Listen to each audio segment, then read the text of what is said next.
Bandeko babolingo na tombeli bino boye malamu na chaîne na bino ya K Express TV. En tout cas, grande ma joie nazana sengo mingi ya koya susu na série ya ba fruits biso tolobelaka ba fruits nombo yebi nous sommes passionnés na ba remède médicinal et puis to encourageaka bat ba consommer fruits na légumes to ngape bat ba se développer personnellement bat ba ça l'effort ba changer mode de vie lifestyle moko ya positif et ça la ka bien bandeko. Notre émission est vraiment ya ko inspirer bino bandeko na biso to linga ko motiver bino libota na biso ya K Express to linga ko partager ba conseils aux alliés vraiment pratiques pour améliorer notre quotidien bisonio surtout pour nous soutenir les uns les autres. En tout cas, chaque semaine tout ça là qu'il faut de trouver la nouvelles idées, ba astuces aux alliés utiles et puis ba contenu aux alliés enrichissant pour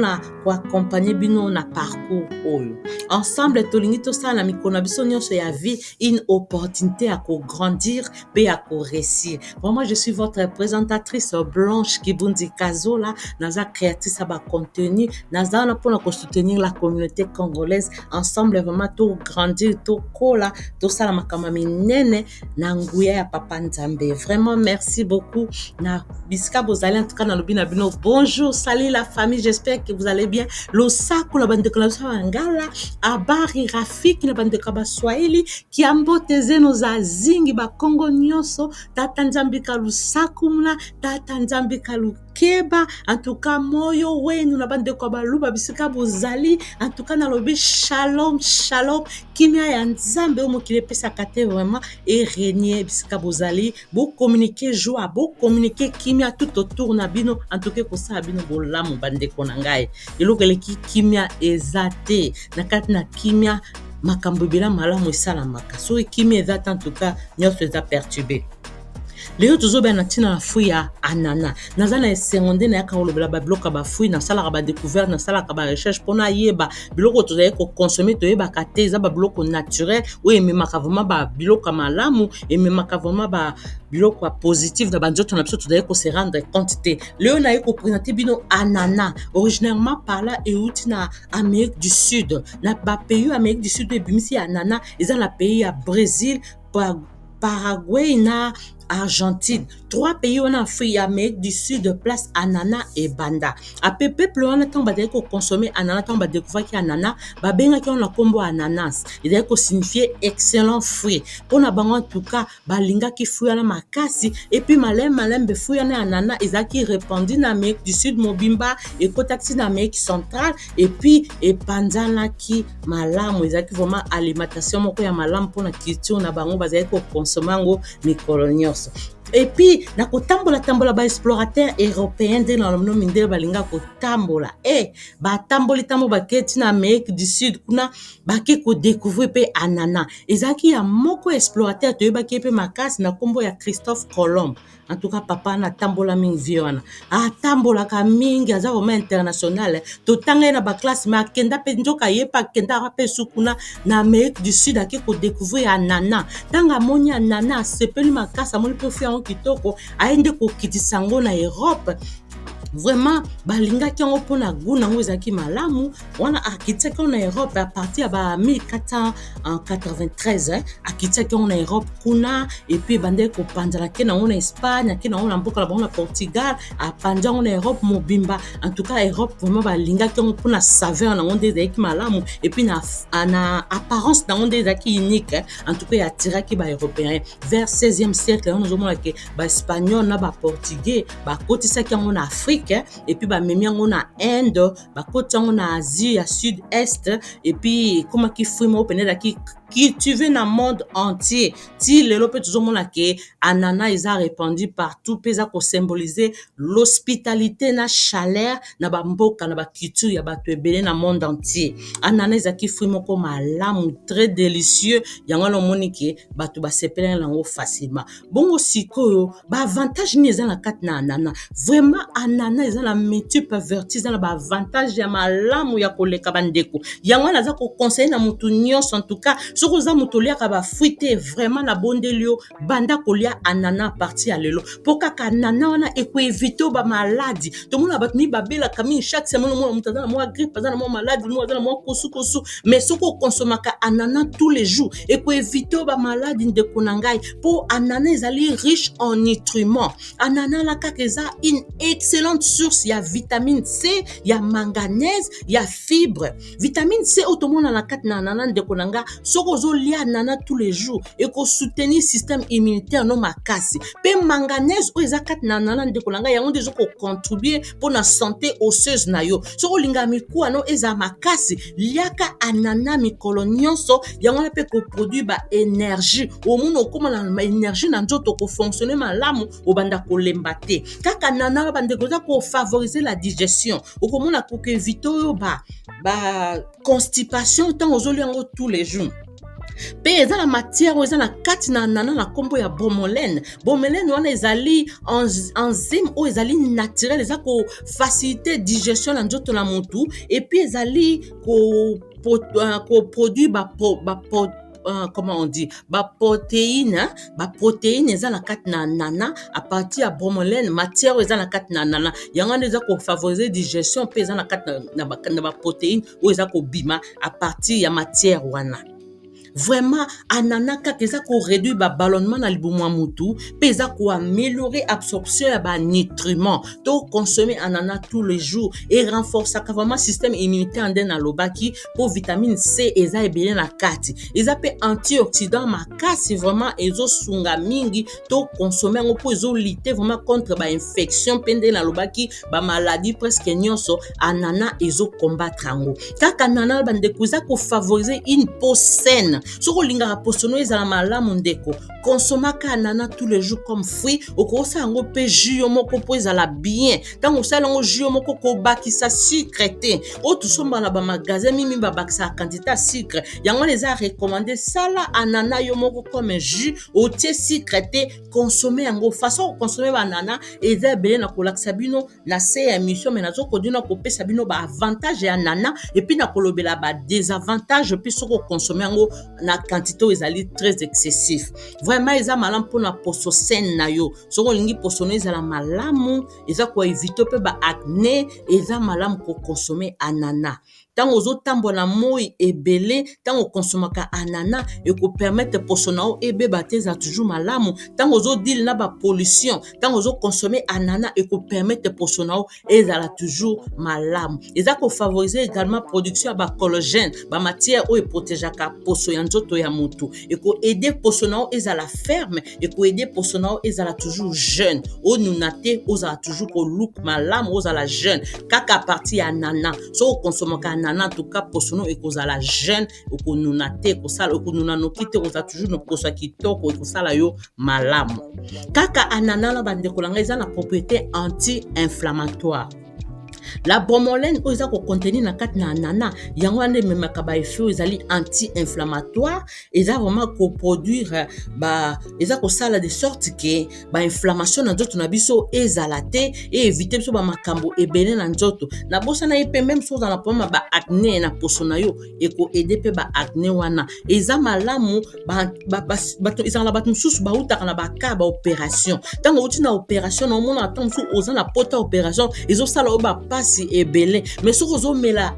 jus anana o sali yo moko obi ozo liaka afu ya nana bongo e ko sunga yo po ba douleur ya pota ya opération ezala yo makasi te e ko réduire ba douleur e ko soulager yo makasi vraiment soko moni ndeko uti na opération conseiller alia anana ou bien ça jus anana sans baksa sucre e ko sala ba effet ya malamu kaka anana ba ndeko eza ko aider pour la santé cardiaque pour ko éviter tout ba maladie ya mitema lia anana et ko sunga yo makasi pona kati anana tozomona ke les antioxydants eza na anana ezo mema pe ba potassium na kati eza riche en fibre anana ba matière eza na kati na anana lokola potassium fibre yango ande sala keza ko favoriser santé cardiaque mitema ezala malamu et puis à partir ya wana ezo aider ko baisser tension artérielle soko liaka ananas tous les jours, tension na yo ekozala toujours contrôlé et ko améliorer même circulation ya makila na nzoto na yo et ko